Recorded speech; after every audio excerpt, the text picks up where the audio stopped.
All right, folks, tons coming up on today's show. Zohran Mamdani in full color, showing just how radical he is. We'll talk about the Democratic Party's extremism. Bernie and AOC do a joint appearance on CNN. Plus, Eric Trump stops by first. Last night, we kicked off decade 2 of The Daily Wire, which is kind of amazing, with the launch of our new show, Friendly Fire, and a lineup of major announcements, including the world premiere trailer for The Pendragon Cycle, which you can watch right now at dailywire.com.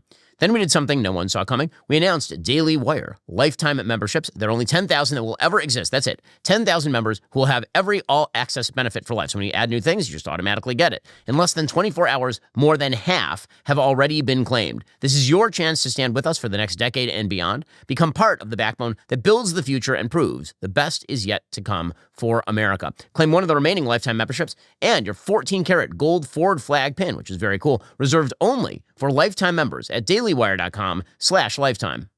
Well, folks, there's been a lot of talk about the right over the course of the last few days, the radicalism problem on the right. And as we talked about on yesterday's show, that is a problem that exists. However, is it nearly as mainstream as it is on the left? Has it been imbibed? Has it been ingested? Has it been sucked into the great maw of the party and turned into the mainstream position on the right? The answer, of course, is no. However, on the left, the answer is very much yes. And herein lies the problem for the Democratic Party. The Democratic Party has decided to let the radicals run the show. And this has become extraordinarily clear over the course, not just of the past couple of election cycles, but in the past few months, when Zohran Mamdani, the New York City mayoral candidate, who came from legitimately nowhere to become the frontrunner for New York mayor, has now been feted by the entire Democratic Party as the future of the party. It's an amazing thing.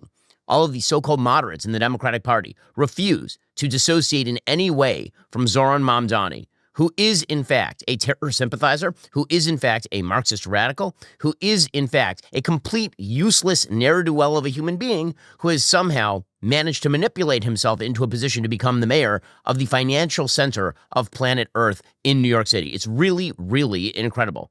And Zohran Mamdani, he's trying now to sort of back off some of his more radical public positions, some of them, not all of them. But the truth is that Zohran Mamdani is, in fact, a Marxist. He is a Marxist with jihadist leanings. That's just the reality. And in the modern Democratic Party, that is a feature, not a bug. There are a lot of people in the media who've been struggling to sort of figure out how is it that Zohran Mamdani was able to win a primary, quote unquote, despite having these radical positions. And I've been saying since he won the Democratic Party primary that that actually isn't a bug. That is a feature. That is a thing that is quite popular among Democratic primary voters because the Democratic electorate has basically split between moderates who are increasingly bleeding over into the Republican Party or into registration as independents and the hardcore Democrats who are increasingly moving ever further to the left. We are now 2 generations removed from the specter of communism via the Soviet Union. The Soviet Union now fell 35 years ago. And that means that there are a lot of people who don't even remember the Soviet Union or remember the risks of communism or what that looks like. When they think of socialism, they actually are thinking of mixed states, capitalist states that have a significant welfare portion, things like Europe. And they don't even understand what's going on in Europe, but they're thinking of Europe. But the solutions that they are actually proposing are full-scale nationalization projects, Marxist projects directly from the Soviet, Cuban, Venezuelan handbook. And they don't even know they're doing that or they don't care. And what that means is that the candidate who signals the furthest to the left in many of these areas in the primaries is actually quite likely to win. That is also true with regard to Zohran Mamdani's positions on the Middle East and terrorism and jihadism. It's how just 24 years removed from September 11th, New York City is likely to elect as mayor somebody who has sympathies for the program of al-Qaeda. I don't mean he's sympathetic to the actual terror attacks of 9/11, although he's quite sympathetic, apparently, to the terror group Hamas. I mean that the program written down by Osama bin Laden as to why he hated the West. You remember about a year ago, there's a big scandal because over at TikTok, there are a bunch of youngsters who decided that they were sympathetic to Osama bin Laden's 2001 letter to America. They read, hey, these are legit grievances. Zohran Mamdani is somebody who believes that the Osama bin Laden articulated grievances of 2001 are actually mostly correct. That's just a reality. And that is, again, a feature, not a bug, because there have been people who've been trained for generations in this country to believe that Western civilization is responsible for everything bad that happens on planet Earth. Third world countries are third world because of exploitation by the first world. Terror centers are terror centers not because of a deeply steeped radical Islamic ideology, but instead because somehow the West has been mean to people. That is the stuff that Zohran Mamdani is preaching, and it is finding a ready audience among Democratic primary voters, which again is why he's the frontrunner for the New York City mayoralty, with the entire Democratic Party backing him at this point. Very few Democrats have had the stones to just say, nope, this is a bridge too far. The answer here is no. And what's amazing about that is that the risk factor in doing that is actually relatively low. Imagine that you are a mainstream Democrat from Kansas, and somebody asks you, you're an elected official, about Zohran Mamdani. Does it cost you anything to say, no, that guy's too extreme, would not vote for him? I'd vote for Andrew Cuomo, probably. Does that cost you anything? Let's say that you're a purple state Democrat, or let's say that you're a blue state Democrat. You're just not a New York City, far left, Greenwich Village Democrat. Does it cost you anything to say, no, that dude is too much for me? Like, I understand the primary voters chose him, but the reality is that is not representative of America.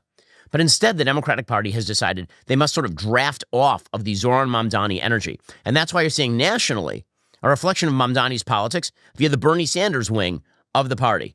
Now, Mamdani is a child of the Bernie Sanders revolution, because Bernie obviously is not just a socialist when it comes to domestic policy. He is also a Howard Zinn anti-American extremist when it comes to American foreign policy. And Mamdani is just following in the footsteps of Bernie Sanders, but he's adding a more diverse backstory and face to that. AOC is the same sort of thing. AOC and Mamdani are basically cut from the same cloth, as we'll talk about in a minute. But to understand just how extreme Zohran Mamdani is, all you have to do is listen to the stuff that he says. So, Mamdani just a couple of days ago did an interview on Fox News with Martha McCallum, and Martha did a fabulous job interviewing Mamdani. Mamdani has taken a wide variety of extraordinarily insane positions. Some of them he has walked back because he understands that they actually are politically toxic. So one of the ones that he walked back was his criticism of the NYPD. So Mamdani, not all that long ago, was saying that the NYPD was racist and quote-unquote anti-queer.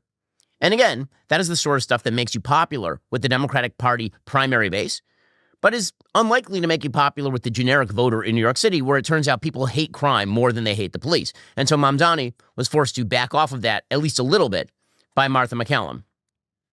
You said in the past, I almost don't need to go through it, it's been said many times, but that you called the police force racist, said they were a major threat to public safety, called them wicked and corrupt. And now the report that you apologized to 24 members of the NYPD. What did you say to them? I apologized for the language that I used, and I spoke to them about the fact that I want to work with them to deliver public safety. Because what we're seeing in the city right now is we're asking officers to do nearly everything we can think of. We used to ask officers to focus on serious crimes. Now we're asking them to focus also on the mental health crisis, to focus also on homelessness. In 1 year alone, the NYPD receives 200,000 mental health calls. Police Officers that I spoke to, they don't want a behind closed doors apology. They want a broad public apology for the things that you suggested about them. Will you do that right now? Absolutely. I'll apologize to police officers right here, because this is the apology that I've been sharing with many rank and file officers. And I apologize because of the fact that I'm looking to work with these officers, and I know that these officers, these men and women who serve in the NYPD, they put their lives on the line every single day. So, again, what's hilarious about all of this is that no one in the NYPD believes Zohran Mamdani. No one. I have friends who are in the NYPD. They do not believe him. They believe that he is mouthing these slogans in order to win over the so-called moderate Democrats who are probably going to vote for Mamdani in the actual New York City election, which is happening the week after next. But the fact that he feels the need to back off of that is because the anti-police position is such a luxury belief that even the Democratic Party can't actually sustain it for very long. They tried it in 2020, the anti-police position, and it was really quite bad for them. It led to broad-scale riots. It led to an increase in crime between the Ferguson riots of 2014 and essentially 2022. And so now they're being forced to back away from these crazy positions. But what does Zohran Mamdani actually believe? Well, he actually believes the thing that he's apologizing for. He doesn't like the police. And if you think that he is going to give broader purview to the police to actually stop crime in New York City, you're out of your mind. Because what actually is Zohran Mamdani?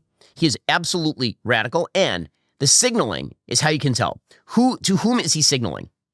And the answer is the most radical parts of his base.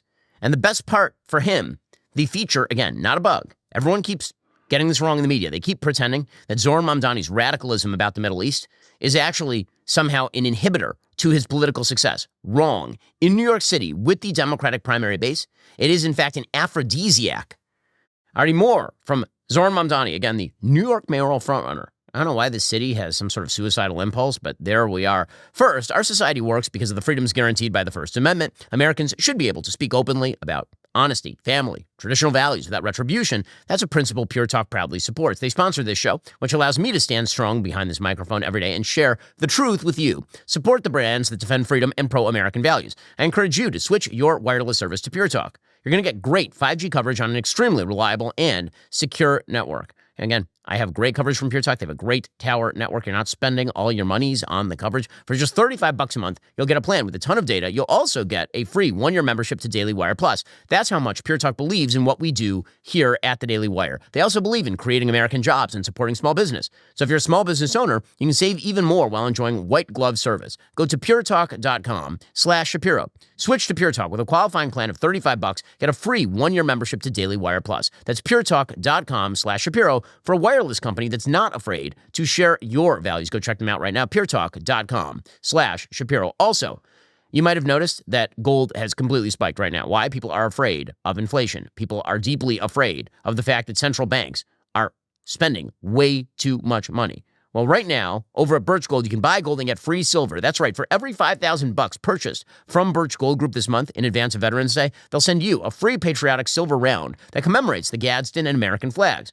Look, gold just hit $4,000 an ounce. It's up over 50% since the beginning of this year. If you'd listen to people like me, you'd probably be doing pretty well on that investment. I mean, I bought more gold this year. Birch Gold can help you own it by converting an existing IRA or 401k into a tax-sheltered IRA in physical gold. Plus, they will send you free silver, honoring our veterans on qualifying purchases. If you're current or former military, Birch Gold has a special offer just for you. They're waiving custodial fees for the first year on investments of any amount. With an A-plus rating with the Better Business Bureau, tens of thousands of happy customers, many of whom are my listeners, I encourage you to diversify your savings into gold. The process is super simple. I did it myself just a few months ago. You call them up, you ask your questions, they get your order all set up, and now I've got gold in my safe. Text my name, Ben, to the number 989898 for a free info kit to claim your eligibility for free silver with qualifying purchase before the end of the month. Again, text my name, Ben, to 989898. Do it today.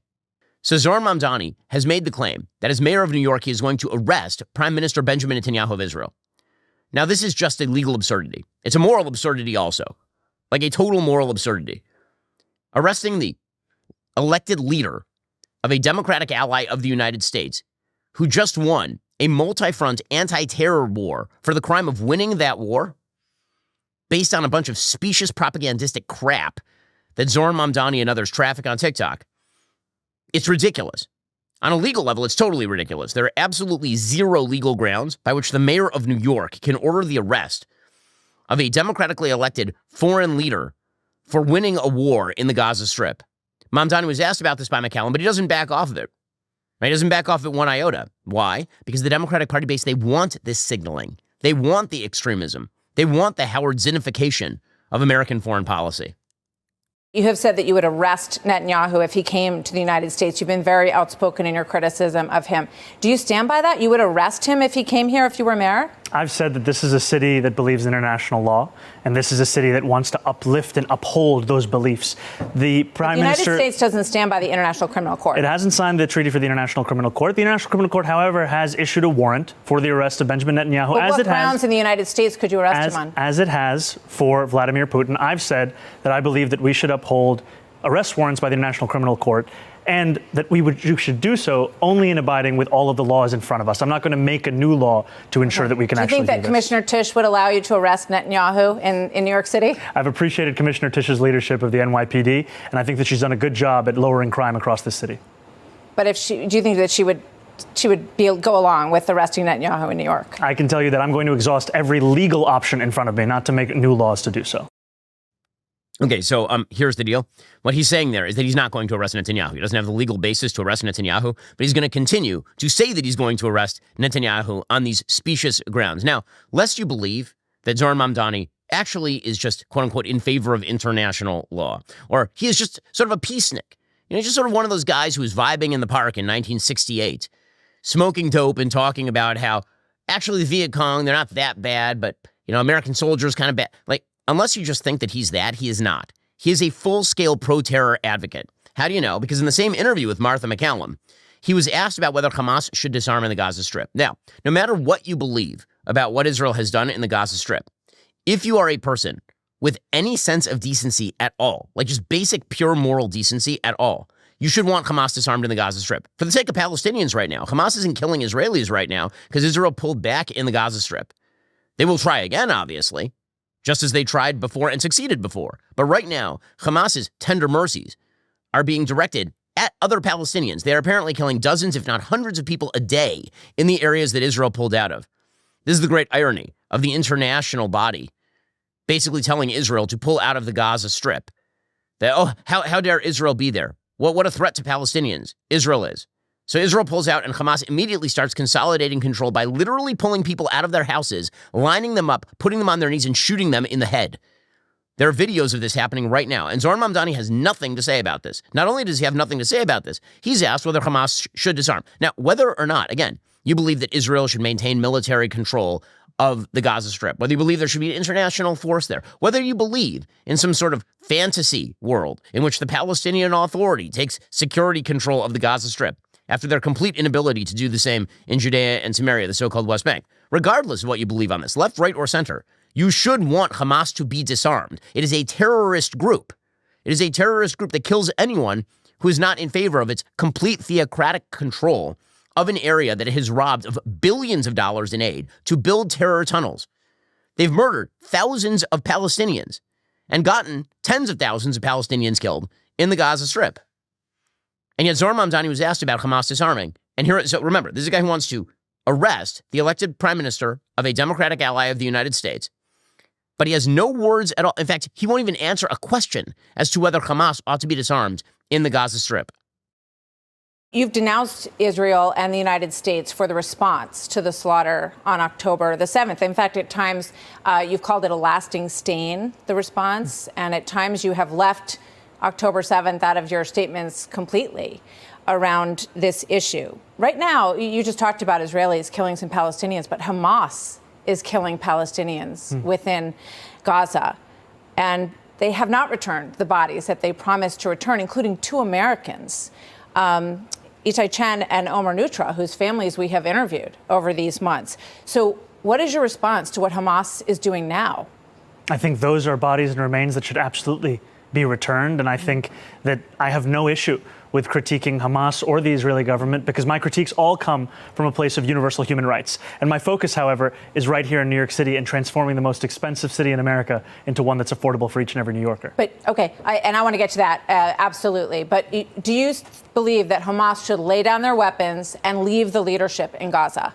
I believe that any future here in New York City is one that we have to make sure that's affordable for all. And as it pertains to Israel and Palestine, that we have to ensure that there is peace. And that is the future that we have to fight for. But you won't say that Hamas should lay down their arms and give up leadership in Gaza. I don't really have opinions about the future of Hamas and Israel beyond the question of justice and safety and the fact that anything has to abide by international law. And that applies to Hamas, that applies to the Israeli military, applies to anyone you could ask me about.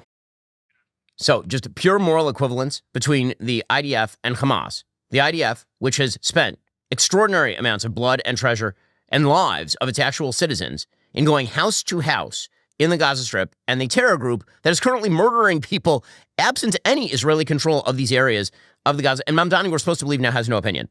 He has no opinion. Wow, he has no opinion now. I mean, weird how his opinions just disappear the minute he is asked about whether Hamas, an actual honest-to-God terror group, ought to disarm. The opinions just go away. And if you believe that, I have a bridge in Brooklyn to sell you, except he probably already nationalized it. Elise Stefanik, who, of course, is the congresswoman from New York, she put out a statement in response to a question from a reporter from the New York Times.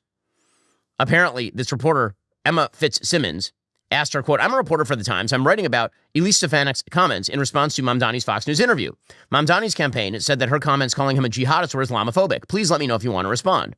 And so Stefanik responded publicly on X, quote, "Why, yes, Emma, I do want to respond. Please print in full. I call Zohran Mamdani a jihadist because he is. Zohran Mamdani is a raging anti-Semite. Mamdani is the definition of a jihadist, as he supports Hamas terrorists, which he did as recently as yesterday, when he refused to call for Hamas terrorists to put down their arms, the same Hamas terrorist group that slaughtered civilians, including New Yorkers, on October 7th, 2023. His Kathy Hochul's endorsed jihadist communist, who she has empowered to destroy New York City.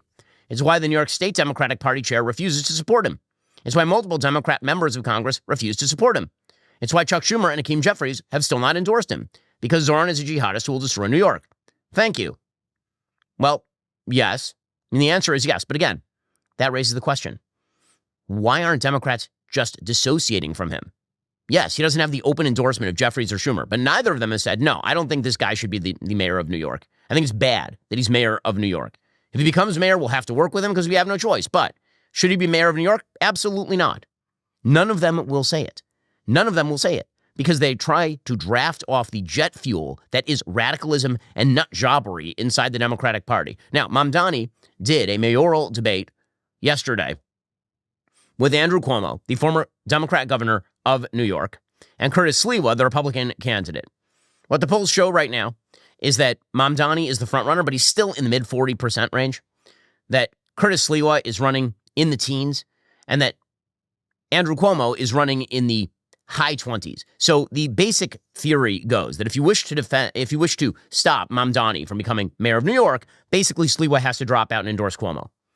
My guess is that probably will happen sometime in the next week or so because there's really no upside at this point for Sliwa continuing the run. I like Curtis. I think Curtis is a nice guy. Curtis is a radio host. I've been on a show. Like, all of that's wonderful. Also, he has no shot of actually being the mayor of New York, and every vote for Sliwa at this point is a vote for Mamdani because it prevents Andrew Cuomo, the only real challenger in the city of New York, from being able to become mayor. How extreme is Zohran Mamdani? Again, it's not just that he is pro-jihad. Zohran Mamdani, again, he uses the cover of quote-unquote international law and human rights to defend the worst jihadists on planet Earth, which you'll find to be a common trait among people who are quote-unquote defenders of international law, defenders of the International Criminal Court or the International Court of Justice or the United Nations, people who cite international law while defending those who routinely violate it. But Zohran Mamdani is also a Marxist who's going to wreck the city of New York.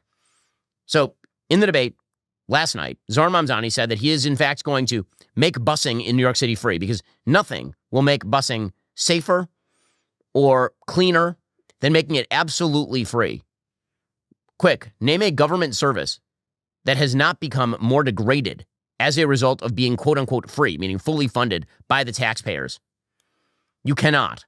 In any case, here is Zohran Mamdani saying that the way he's going to pay for that free busing is with taxes. Now, again, the nice thing about the busing system in New York is not wildly expensive. It just isn't. And this idea that if you want to take buses in New York City, it's going to bankrupt you. Look at the cost structure on the New York City transit system. It has one of the strongest transit systems in probably the world, certainly in the United States. But Mamdani wants to bring that price down to zero. How? By taxing the only people who are generating revenue in his city, obviously. But the question is how you'll make them free. We will fund the revenue that would have otherwise been brought in from fares. And that's something that we would do in partnership with Albany. And I've put forward two proposals. The first is to raise taxes on the top 1% of New Yorkers by 2%. That would raise $4 billion. The second is to raise the state's top corporate tax rate to match that of New Jersey, which would raise $5 billion. Okay, by the way, I'm just going to point out here again, I asked Comet, a project of Perplexity, one of our sponsors, what exactly the transit fares are right now in New York City. Apparently, as of October 2025, the standard fare for riding a New York City MTA local bus is $2.90 per ride. Express buses cost $7 per ride. And there are, in fact, reduced fare options for eligible groups like seniors and low-income residents, who may pay as little as $1.45 per local bus ride. Ain't nobody going bankrupt because they are taking the New York City bus. I understand that everything sounds great when it's quote-unquote free, but raising taxes in New York City, already one of the most overtaxed jurisdictions in the United States, that is a fool's errand. Zohran Mamdani, by the way, has also come out in favor of a gigantic quote-unquote millionaires tax, which is just going to drive all revenue creators out of the city. This is how you empty out a great American city, by the way. You raise the cost of public services. You tax everybody who can pay the tax. all those people are mobile because they have money and then they leave and your tax base gets undercut. And in order to compensate for the worst public services, you then start raising debt. You then start taxing the people who remain and then they leave. And that's how you end up in a death spiral for a city. Meanwhile, Zohran Mamdani would also love to apparently decriminalize prostitution because there's nothing that sounds better than bringing Times Square back to the hellscape that it was before Rudy Giuliani with women street walking. I can't, New Yorkers, I guess that the theory of democracy is every 40, 30 years or so, we just have to repeat the mistakes of the past and then relearn why this was incredibly stupid. And I guess if you put an unbelievably smarmy face on all of this, people buy into it. And this dude is a smarm machine.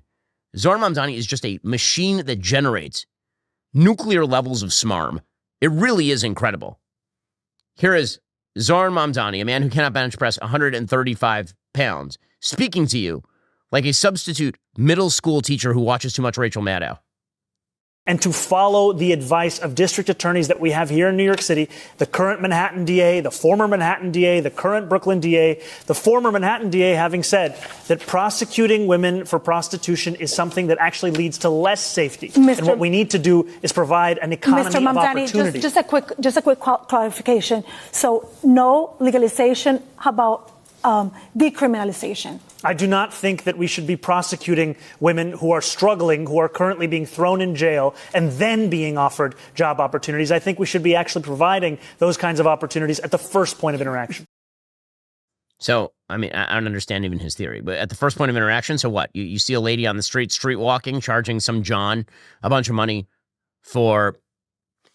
and suddenly you just walk up to her with like a job application? This is his theory? This is his great theory, Zohran Mamdani? By the way, it's not as though this stuff hasn't been tried. Again, prostitution was effectively decriminalized in New York City for a couple of decades in the 70s and 80s. Just watch a movie from the 70s and 80s. And it didn't work out amazingly well for quality of life in New York City. We'll get to more on Zohran Mamdani, the extremism in the Democratic Party that will not stop. First, as the weather cools, I'm swapping in the pieces that actually get the job done. Warm, durable, built to last. Quince delivers every single time with wardrobe staples that'll carry you through the season. So I've been checking out Quince lately. Honestly, their fall lineup is the stuff that I'm looking for, stuff that actually works for my life. We're talking about real 100% Mongolian cashmere starting just $60. Solid denim that fits right. Leather and wool outerwear that doesn't fall apart after one season. I'm particularly eyeing that suede trucker jacket. It's a really, really nice piece. It works whether I'm at home, heading to the airport, heading over to a cooler area, just casual enough, but still looks like, you didn't roll out of bed. The best part is they work directly with ethical factories. They cut out the middlemen. So you're getting premium quality without that luxury markup. It's the kind of practical upgrade that makes sense whether you're constantly packing a bag the way I have been lately, or you're just looking for new options to spice up your wardrobe this season. The quality is fantastic. People are constantly asking what I'm wearing. I know it's actually a real thing that happens in my life. And the answer is Quince. Layer up this fall with pieces that feel as good as they look. Go to quince.com/Shapiro for free shipping on your order and 365-day returns. Now available in Canada too. That's QUINCE.com/Shapiro. Free shipping and 365-day returns. Quince.com/Shapiro. Also, you can't always count on big institutions to prioritize your health. It's up to you to take charge. With liver health concerns on the rise across the United States every year, Dose for Your Liver is one of the simplest ways to protect and support yours. Unlike capsules or powders, Dose is a liquid supplement you take as a quick 2-ounce daily shot. It tastes just like a fresh squeezed orange juice. Your liver is one of the hardest working organs in your body. It's important to give it the help it deserves. Your liver acts like a filter. It works behind the scenes on over 500 essential functions every single day. Things like helping with digestion, energy production, fat metabolism, even storing those important vitamins. When it's running smoothly, you will feel better in your daily rhythm. Dose is formulated to support your liver's day-to-day function, helps it handle unwanted elements so it can keep doing its job with ease. 0 sugar, 0 calories, 0 junk. It's a simple addition you can feel good about. And with clinical studies backing its impact on liver health markers, Dose is grounded in science, not guesswork. So why not give your liver the daily support it deserves? New customers can save 35% on your first month of subscription by going to dosedaily.co/Shapiro or entering Shapiro at checkout. That's dosedaily.co/Shapiro for 35% off your first month subscription. Meanwhile, Mamdani does have critiques of Andrew Cuomo.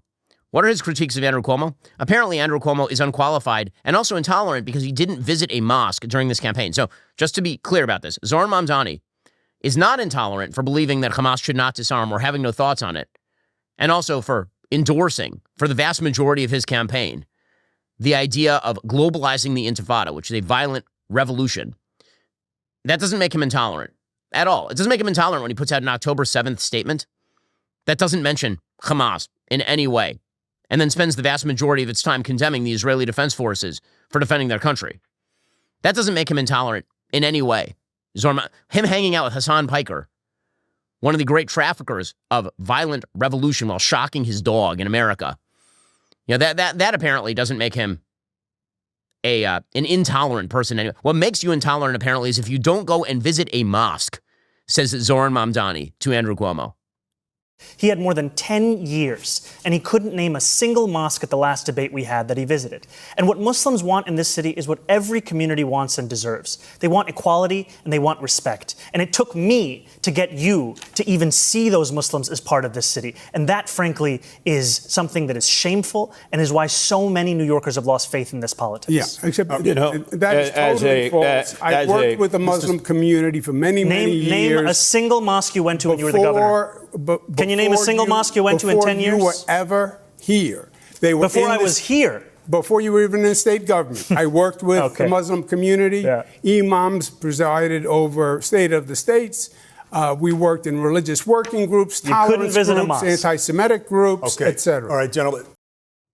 You will visit the mosque, or you will be labeled anti-American. That's a hell of a take. That's a hell of a take from Zohran Mamdani. My goodness. And again, the Democratic Party, he is their nominee. And Democrats having a very tough time dissociating from him. Bill Ackman put out his thoughts on the New York City mayoral debate. He said, on Zohran Mamdani, it's now abundantly clear he's completely full of it. The whole thing is an act. Just look at that identical practice smile with which he ends each answer. After watching him recreate his fake smile, your skin will start to crawl. He does have a sort of Gavin Newsom lizard person feel about him, Zohran Mamdani. Mamdani exudes inauthenticity and smugness. He denies or disavows any of his previous public statements that he knows will now cost him votes. The only takeaway is that he is an extremely articulate, inauthentic actor. You can't trust one word out of his mouth, and that's before you get to his policies, which make no economic sense. I mean, again, hard agree on that one. But this is the nature of the modern Democratic Party. The modern Democratic Party is moving in this direction at light speed, which is why, just a couple of nights ago, CNN did a town hall event with Bernie Sanders and AOC. Now, what this really is Bernie crowning AOC as queen of the movement. Bernie is too old to run for president again. He's starting to lose it, Bernie Sanders. I mean, he already, let's be clear, I think that Bernie Sanders lost it when he was a teenager because he has been a complete useless leech on the ass of American society for the past multiple decades. The man is 84 years old, and he has not produced a useful thing in his entire life.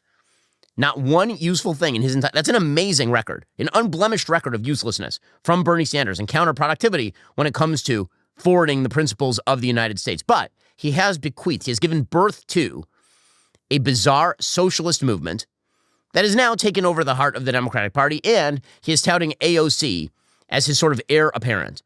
Because the theory of the Democratic Party, at least in the Bernie iteration, is Bernie Sanders would have been the nominee in 2020 were it not for the fact that minorities did not like Bernie Sanders. They saw the old school Brooklyn Jewish accent. They didn't like it. They thought he was real white. And so a lot of minorities didn't like Bernie Sanders. Again, this is the Democratic theory of the case. It's been written about extensively. This is why Joe Biden was able to swing into action in 2020 and stop the Bernie Sanders nomination cold, despite the fact that Bernie had already won Iowa and New Hampshire. In South Carolina, everything turned because the Democratic Party basically came together to stop him, reliant heavily on minority votes. So the theory of Bernie and company is, what if we take Bernie's program and we pour that old wine into a new, more diverse vessel? That's the theory. And that is why AOC has turned from a punchline, which she actually is, because, again, she's charismatic and she's good on TV, and she has never said a thing of worth, ever. But AOC is now being turned into a legit figure because of Bernie Sanders, who is basically crowning her. And during this interview, over and over, Bernie Sanders basically stepped in and protected AOC from any difficult question. So at one point, for example, Caitlin Collins of CNN asked AOC if she was going to challenge Chuck Schumer for his Senate seat in New York. And Bernie stepped in to protect her, white knighting for AOC. Here we go. Are you saying that Senator Schumer should not be worried about a primary challenge from you? I mean, All right. no. Let me jump in on this one. This is what we're talking about. That's exactly what we're talking about. This is what we're talking about. You have a country that is falling apart. We had a House housing crisis, a healthcare crisis, an education crisis, massive income and wealth inequality, a corrupt campaign finance system, and the media says, "Oh, you're going to run. What are you going to run for?" Nobody cares. She'll run more. Nobody cares. It's the House Speaker and President Trump and the Vice President saying it. Right. Pardon? Well, of course, they're saying it to deflect attention away from the real issue. Exactly. And here, let me tell you what the real issue is. Let's see if CNN talks about it. We're living in the richest country in the history of the world, right? All right, you tell me why we're the only nation not to guarantee health care to all people, the only nation not to guarantee paid family and medical leave, why we have a $7.25 an hour minimum wage, why we have 800,000 people sleeping out on the street, why we have a president who denies the reality of climate change, why we have oligarchs on top who have more and more power every day. Let's talk about that issue, not her own political future. She'll decide that. What a joke he is. Let's talk about how there are too many rich people in America and there are too many poor people in America. Let's talk about how everybody needs healthcare, paid for by someone, by a magic monkey somewhere that generates money. Let's talk about all of it. That's what we need to talk about. Don't ask her any questions about whether she's going to run against the Senate minority leader. I will step in as an old white man, and I will tell you why you, Caitlin Collins, a woman, cannot ask this other woman a question about her political future because the religion, blah, blah, blah, blah. Like, he's trying to hand control of the Bernie movement to AOC. And so again, that's why the white knighting routine. And again, here's the problem for AOC. She is a radical. She is a radical, and she is a nut. And I know there are a lot of people on the right who look at this sort of thing. They say, well, but all the Democrats, they're standing in solidarity. And look, that's a good quality. They're standing with. If the Democratic Party follows Bernie Sanders and AOC and Zohran Mamdani down this primrose path, that is not a path to victory. Donald Trump has been president 2 times.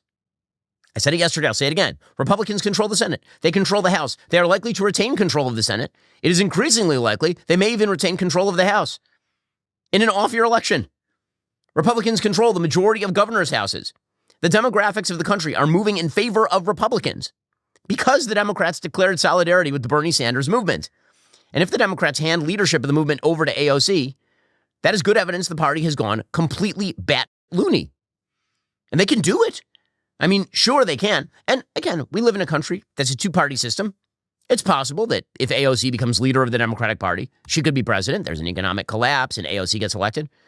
But is that a good thing for the Democratic Party or for the United States? I don't think so. AOC is a bag of Vanity Fair slogans poured into a young, fresh face. That's what she is. So AOC, during this town hall, was asked about President Trump's ability to achieve the release of Gaza hostages, and she couldn't even give Trump credit for that. She called Trump an obstacle to peace, which is unbelievable because this is a lady who wept openly on the floor of Congress when Israel was given continued funding for Iron Dome, which again is the anti-rocket system that prevents Hamas rockets from hitting civilians in Israel. She wept on the floor for abstaining from the vote. And here she is saying that Trump is an obstacle to peace? Ah, good Lord. There have been several ceasefire announcements and developments that have happened over the past 2 years. I think that the release of the hostages is a tremendous accomplishment, and it is providing so much healing to so many people, Israelis and Palestinians, and it is a profound and important moment in this conflict. I also think that as President Trump was on the plane back to the United States, there's already indications and questions about whether this ceasefire will hold. And I pray that it does for everyone's benefit. I pray that it does. But I do believe we need to see if it holds. I don't believe that there's been a history of fidelity to these agreements. And so I think we have to ensure that that we will see the terms held to. But do you give him credit? Do you give him credit, though, for getting to this point where it did get those 20 hostages back home with their families? In this particular development, yes. But we also know that President Trump was an obstacle to peace previously as well. Okay, he's an obstacle to peace. All right, says the party that, again, is promoting the Hamas should not disarm candidate in New York City, whom AOC campaigns for, by the way. AOC also had some words for Republican men. She says that Republicans are radicalizing and exploiting young boys. Again, if this is the direction the Democratic Party wants to move, chiding young men for, not being androgynous, then good luck to them. Here is AOC lecture. Keep lecturing the dudes. See how it works out for you. And they are able to radicalize and target and exploit a generation of young boys, in particular, away from healthy masculinity and into an insecure masculinity that requires the domination of others who are poorer, browner, darker, or a different gender than them. And that is why they are resonating online, because they are appealing to the most basest and worst parts of human nature to divide us. The most basest parts of human nature. The wisdom of I need to hear more about masculinity from AOC and Zohran Mamdani and Bernie Sanders. I need to hear more about it. I think it's going to be fascinating. Well, meanwhile, she says that Republicans are successful online because they believe women are inferior, which, again, is a hell of a take here from AOC. They have been successful because they have also been very clear, especially digitally, about what they believe. That women are inferior, they do not deserve equal rights, that they believe that LGBTQ Americans are subhuman. Oh, goodness gracious. Goodness gracious. Well, the good news, at least for Bernie and AOC, is they've found allies on the other side of the aisle in the form of Marjorie Taylor Greene. Again, I'm a little annoyed with people who suggest that pointing out that Marjorie Taylor Greene is trying to lead an insurgency inside the Republican Party by gaining strange new respect from the left, that those are the people dividing the party. Marjorie Taylor Greene has spent the last multiple months attacking the President of the United States and getting massages from all the members of the left. But if you mention this, then you're, quote unquote, breaking the unity. Here's Bernie Sanders endorsing Marjorie Taylor Greene. Always a good indicator that you've gone wrong somewhere. There are some decent, honest Republicans. And, in American society, we believe in democracy. You're a conservative Republican. We disagree. So what? It's called America. We have different points of view. I got to tell you, though, if I may, one of the things that has concerned me very, very much, and is that we are seeing the Republican Party doing less of representing their districts and their states than just swearing allegiance to the President of the United States. Now, I never thought that I would say this, but you have somebody like Marjorie Taylor Greene saying, you know what? I was elected by my constituents. That's who I am beholden to, not the President of the United States. So there are good Republicans out there, and if Trump would leave them alone for 5 minutes and not threaten them with a primary, if they stood up and did the right thing, I think we can make progress. The reason, by the way, he's praising Marjorie Taylor Greene is because she hates Israel, and so does Bernie Sanders. That's the real reason that is happening. 5 seconds ago, he would have rapped on her for her conspiratorialism. Today, she's a hero. So when we talk about people who are attempting to split the Republican Party, Marjorie Taylor Greene, again, is one of those names. Now, the Democrats, they're having a tough time recruiting candidates who are not members of the radical left at this point. In one of the more hilarious turns in recent memory, Graham Plattner, according to CNN, a Marine veteran turned oyster farmer who is now a rising Democratic Senate candidate in Maine. Right? He was supposed to be the sort of bro response because there are lots of pictures of him out on the lake. And of course, he has a military background. And there he is looking like a dude who fishes and spends his time doing man things. Well, it turns out that he once called himself a communist, dismissed all police as bastards, and said rural white Americans actually are racist and stupid.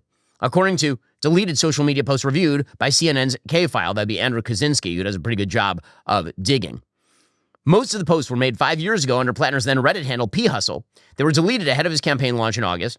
The posts in some ways underscore Plattner's reputation as an anti-establishment outsider with unapologetically left-wing views, but the labels and tone used in his writings could also prove costly in a state known for electing political moderates. So he came out, he said, that was very much me effing around the internet. I don't want people to see me for who I was in my worst internet comment, or even frankly, who I was in my best internet comment. I don't think any of that is indicative of who I am today. Really, I don't believe you. I think that is quite actually indicative of what you think.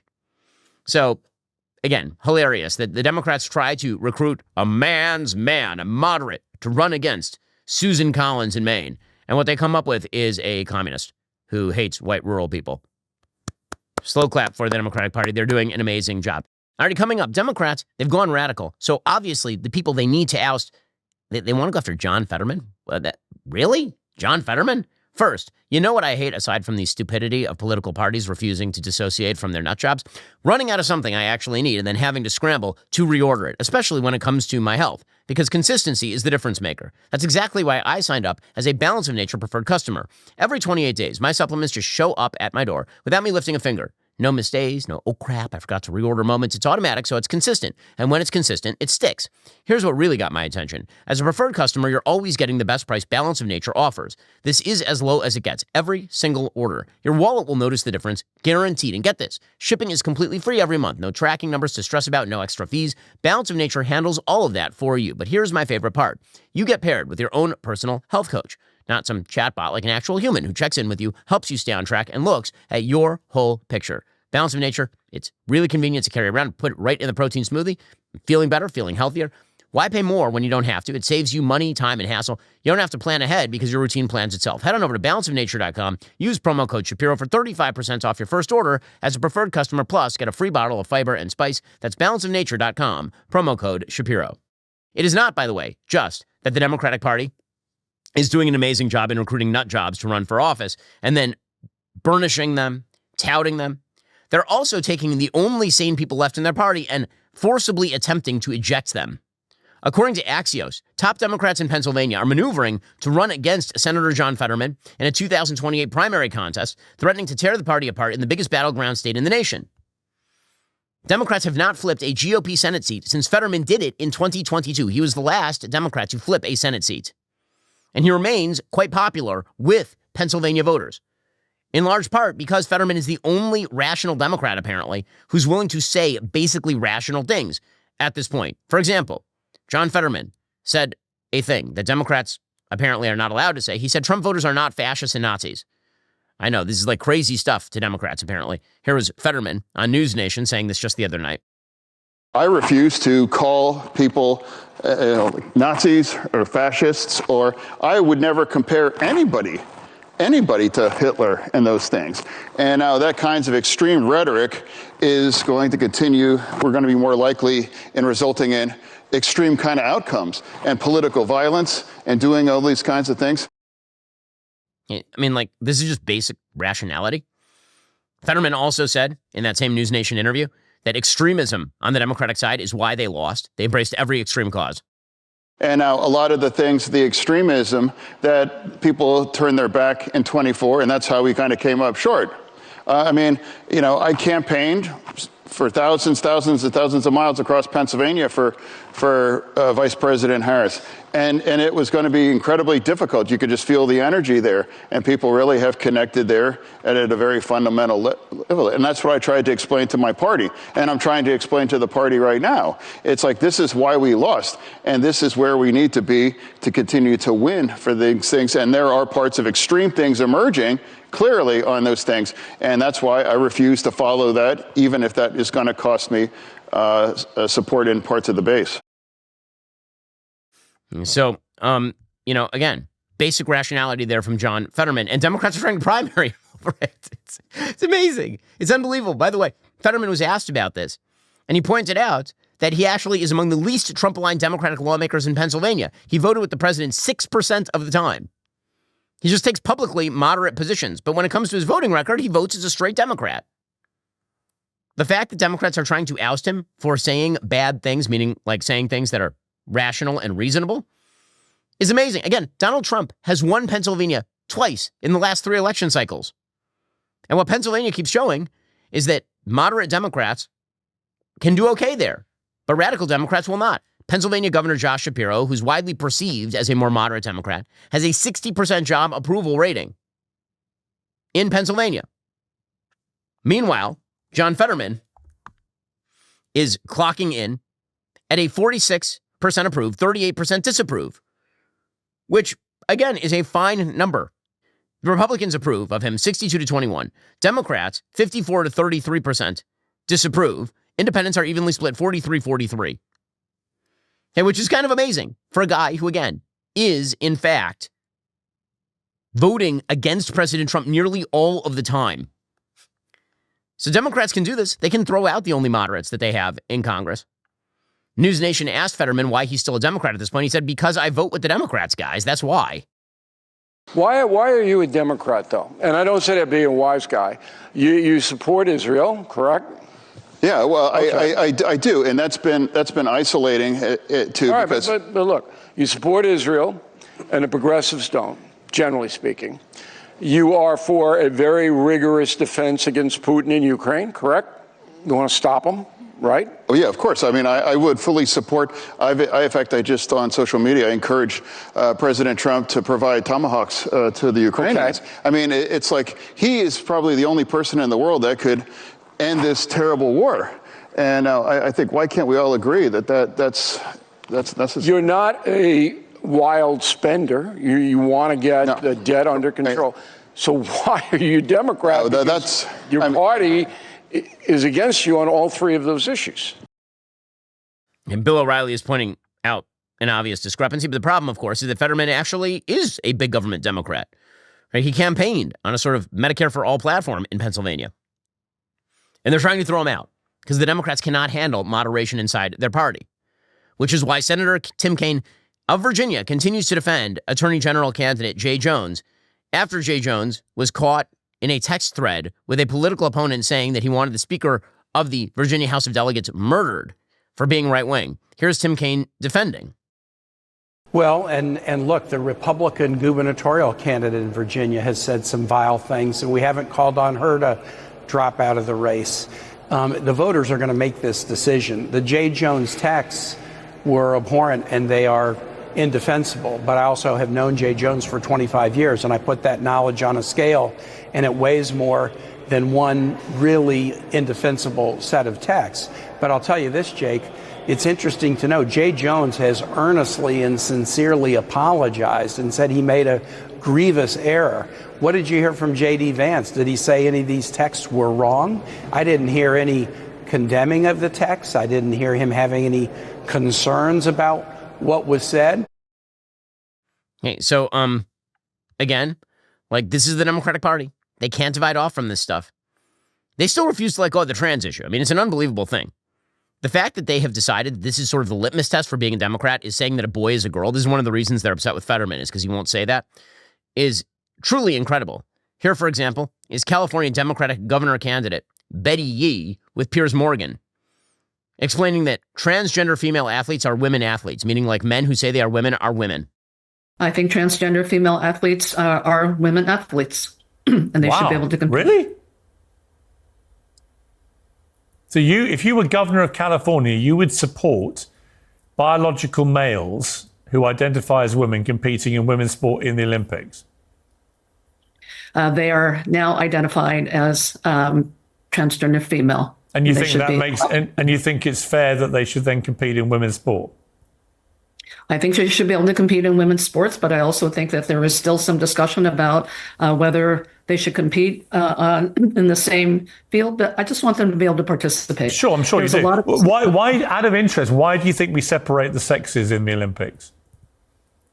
Well, because they do come with different attributes in terms of physicality. And so you accept that we separate the sexes because men have a physical advantage over women?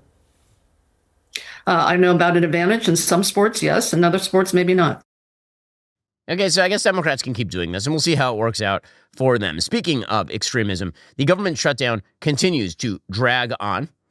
It seems as though there really is very little incentive for either side to come to the table at this point. Both sides seem to think that they are winning. Democrats are happy with the government shutdown because it shows that they are resistant to President Trump in some way. Republicans are saying, why exactly should we give up the victories we just won in the one big beautiful bill because you're throwing a hissy fit? According to the Wall Street Journal, both parties think they have the upper hand. Democrats and Republicans think they are on the stronger side of the argument and see little reason to budge. Both points of polling, they say, shows public opinion is on their side. Republicans say they're simply trying to do what Democrats have done for decades, pass a straightforward short-term bill that continues funding at prior levels until a broader full-year deal is reached. And they say Senate Democrats are being hypocritical. Democrats say they're comfortable with their message that there's a pending healthcare crisis and Republicans won't negotiate to fix it. Now, again, President Trump hasn't gotten deeply involved. If he feels that it's a ballast on his presidency. He'll probably get involved in some way and cut some sort of deal. But so far, doesn't seem like a lot of incentive structure here. One of the things Democrats did, of course, since 2021 is force more people onto the Obamacare coverage via gigantic subsidies. 24 million people on those subsidies. More than 3/4 of Obamacare policyholders live in states that voted for Trump, according to KFF, a health research nonprofit. Republicans were united in opposing those ACA-enhanced subsidies. Democrats are betting that Republicans are going to cave because many of the people who are on these subsidies are in their states. The first ACA deadline isn't actually until November 1st, so good shot that this shutdown lasts a couple of more weeks, at least a week and a half more. Mike Johnson, Speaker of the House, he says that Democrats are making outrageous demands to reopen the government. All they have to do is just say yes, and the government reopens today. Another day of American families feeling the very real personal and economic strain of this reckless decision that our Democrat colleagues keep making. They want the United States government to remain closed, and they seem not to care about the pain that it's causing. They have offered no plan. They have offered no strategy. They have offered no common sense path forward for ending this situation. And so many of you have asked all of us, how will it end? We have no idea. It's up to the Democrats, and they have to decide it. And judging by their outrageous behavior, the Democrats appear perfectly happy to keep the political theater going while real people suffer. And so, yeah, again, he ain't wrong about all of this. The truth is that when people look at shutdowns like this, all they can really think is, I don't understand anything that's going on. Why don't you just keep the government basically running? If you want to have a big fight over spending, then government shutdowns typically are not the way to do it. I've yet to see a government shutdown fight that has ended in any major serious change that radically bends the cost curve in any way. This is why Stephen A. Smith received a bunch of plaudits the other night. He was part of a News Nation panel, and he got annoyed at the government shutdown because he basically said, listen, you got a bunch of Congress people on the stage. They keep talking about shutdown, no shutdown. Meanwhile, the national debt is out of control. People aren't getting paid. Like, why aren't you just basically decent at your jobs? Our debt is $37.8 trillion. Somehow, some way, the taxpayer's been paying this, been throwing money, because we all look at our check, and it's been going to the government. And somehow, some way, you're supposed to be doing something constructive and productive enough to make sure that we don't have that kind of deficit. It isn't happening. A government shutdown is going on right now. A man has to work on DoorDash when he's really an air traffic controller, that we applauded, and we're up here talking about how much some money is going to cost, and the only person that don't have a check coming is him. You know what I'm going to do? I'm going to take a break. All right. Again, it's performative, but Stephen A. is performative, and I enjoy Stephen A., I will say. Now, again, does that solve any of our problems? No, but it shows kind of where people are on a generic level, which is, why can't you people just, do your basic job? And the answer is, in reality, the real answer is, the government has too much power. When the government has this much power, when the government has the ability to suck trillions of dollars out of the American public, when the government so wildly exceeds its constitutional mandate that pretty much every issue is a federal issue, of course you end up with $40 trillion in national debt. By the way, here, I'm going to call out again, Senator John Fetterman of Pennsylvania, being the rational voice in the room, he is one of the people who's refusing to shut down the government. He says, listen, if we lose a battle, that is not a reason to shut down the government. We can always have a negotiation over spending, at the next budget bill. Here is Fetterman being a rational human. Yeah, well, it's like that's why shutting the government is really what the Democratic Party wants to do. And I follow country, then party, and it's the wrong thing for the country in a period of chaos. I refuse to vote to shut our government down. I absolutely would love to have.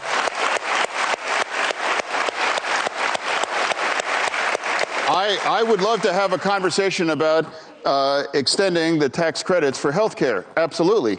But I would remind everybody, too, this was designed by the Democratic Party to expire at the end of the year. I mean, he is right. And again, this is probably why Democrats want to oust him. Joining us on the line is Eric Trump. He's the author of the brand new book, Under Siege, My Family's Fight to Save Our Nation, already a gigantic bestseller, of course. Eric, thanks so much for taking the time. Really appreciate it. Ben, it's great to be on, my friend. So why don't we start by talking about, first of all, what is it actually like to be a member of the Trump family? I think that is the thing that everybody in America is constantly asking. So what is it like to grow up with Donald Trump as your father? This is crazy as hell. I never thought I'd, be in the real estate world the way I was. I never thought I'd be on, 7 seasons of Celebrity Apprentice. I never thought we'd be running for president, 3 different times. Obviously winning in 2016. I think we won in 2020 and then winning again in 2024. I never thought I'd have to go through the crusade of being the most subpoenaed person in American history. And I never thought I'd be a number one selling author, right? And kind of accomplish all of it. And so, it's really been remarkable. But listen, the voyage has been amazing. And I love my father to death. He's my best friend in the entire world. And, I stood by his side every single day as we went through all those things, whether it was in the business world, on The Apprentice again, or in politics. And we didn't have any friends. I mean, Ben, you knew this better than anybody. We didn't have any friends in the political world. And we went out there and we wanted to save this country. This country was going to hell on every front. We were losing religion. We were losing faith. We were losing the Constitution. We were losing, First Amendment rights. We were losing Second Amendment rights. I mean, we were losing everything as a nation. And we went and we fought like hell against all odds. And we somehow beat the greatest political dynasty in the history of, probably the last century, which was the Clintons until now. And then came back to do it again, despite them trying to take us out at every turn. And it's a hell of a story. Eric, I think one of the things that is obviously apparent about President Trump, and certainly not apparent to the legacy media, but apparent to, I think, people who watch even relatively closely President Trump, is how close he is with his kids. I mean, there's been a lot of slander that's thrown at the President of the United States about him personally, about how he is and when he interacts with people, but you're one of the people who is closest with him. You've known him literally your entire life. And so tell us about what it is like to be, again, the president's child. What is Donald Trump like behind the doors? Well, listen, he's the most charismatic guy you'll ever meet. I think you've seen that personality, behind closed doors, and he's tough as hell. He was tough when he had to be with us, and at the same time, he was amazing. I mean, every single morning before I went to school, honey, no drinking, no drugs, no smoking. You better get good grades. And by the way, never trust anybody. He would always add that last little one in. Never trust anyone. That probably benefited us pretty well in life, but he always expected us to have jobs. Listen, we were spoiled as hell, Ben, right? In the kind of conventional way, we always had a roof over our head. We always had a great meal. We always had, the best educations. But if we wanted something, you better damn well go out and work for it. There was no handouts in the Trump family. There was no, Ferraris at age 16. We worked our butts off. I grew up on construction sites in the company and doing demo in HVAC. And if we wanted a bike, you're going to go pay for your own bike. If you wanted a new fishing rod, you're going to go pay for it. And, he taught us great skills early on. It made us appreciate the value of a dollar. And just an amazing human being. I love him to death. And we fought together in everything we did. And when he finally told us, hey, kids, I'm going to run for commander-in-chief, I'm going to run for president, he goes, I'm going to do it. But guys, let's do it. Let's do it. And we did it as a family. I mean, I never forget him calling me and saying, honey, I need you to go on Megyn Kelly to talk about immigration. And I looked at him. I go, I don't know a damn thing about immigration, right? Like, I've spent my entire life building hotels. I don't know a freaking thing about immigration. And, we spoke from the heart. We did it with a lot of backbone. We wore through shoes. I mean, I probably did 10 events a day, every single day in every single swing state in the country. And we spoke from the heart, and we did it as a family. And that had never really been done in American history before. So, Eric, your book, Under Siege, is largely about the sort of lawfare that's been used against the president and against the president's family. You personally, as you say, you may be the most subpoenaed person in the history of the United States. I think when people hear about the targeting of President Trump, they don't actually understand the cost of what lawfare means, like what it means that everybody who is even in 300 yards of President Trump basically had to go hire a lawyer and then spend years dealing with the constant pestering and horror of being dragged into a system for no reason other than your association with the president. Can you talk about what that was like on a personal level? Yeah, in the hundreds of millions. I mean, we spent about $400 million just defending ourselves from every single sham. I mean, start with the Russia hoax. When I get the call from the FBI saying, I hear you have secret servers in the basement of Trump Tower communicating with the Kremlin. Give me a break, right?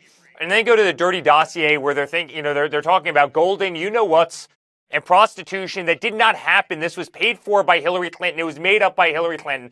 And then you get to impeachment number 1, and then Kavanaugh and what they did to him. And then you get to impeachment number 2. And then you get to the weaponization of every single attorney general and district attorney in the country, whether it be Letitia James or Alvin Bragg or Cy Vance or Jack Smith, the special counsel, or Robert Mueller, right? Going through and trying to do anything they can to destroy your family, destroy your life. 91 criminal indictments. They were raiding our homes. They raided Mar-a-Lago. They raided Melania's room. They raided Barron's room. They took attorney-client documents. They literally leaked every single one of my father's tax returns, every one of my tax returns, every one of Don's tax returns, about the top 100 corporate employees we have in the Trump organization. The IRS leaked their tax returns to the New York Times. They took my father off the ballot of Maine. They took him off the ballot in Colorado. When that didn't work, they took him off of Twitter, and they took him off of Facebook, and they took him off of Instagram because they wanted to violate his First Amendment rights. When we opened up Truth Social, guess what the judges did? Every judge in the country in these far-left jurisdictions, they put gag order on him after gag order on him. Ben, it was unrelenting. They wanted to kill us in every way, shape, or form. And when that didn't work, they tried to kill my father in Butler. They tried to kill him again at the golf course in Palm Beach.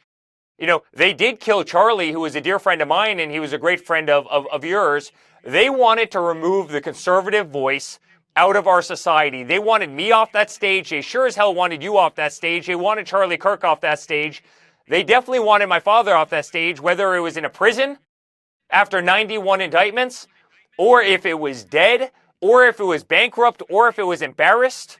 You know, they wanted our family broken apart. That was the siege, and it wasn't just toward us. We might have been the tip of the spear. It was toward the American people. They wanted us all gone. They wanted us all off that stage. They wanted us voiceless. You saw that with the January 6th protesters, where you had grandmothers go through the Capitol, take selfies, and they destroyed their lives. I mean, they wouldn't give them hearings for years. They destroyed these people's lives, and it's not right. And so this was all of our fight. This was a conservative fight to restore dignity to this country, our Constitution, our American flag, our national anthem, to end wokeness, to end DEI, you know, to restore family virtue, to restore our standing on the world stage. It was all of our fight. We were just the tip of the spear.